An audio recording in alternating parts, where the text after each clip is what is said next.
Hi, Mike's Carburetor Parts here. I'm going to show you how to adjust the vent valve. This is a vent valve right here, the vent rod, and you want to adjust it. You don't want it to come out, it'll get snagged, and you don't want it in too far. There is a spring in here.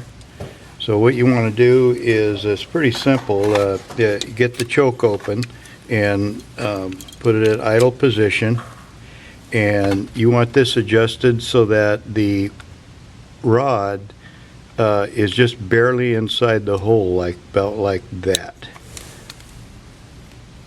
right about there.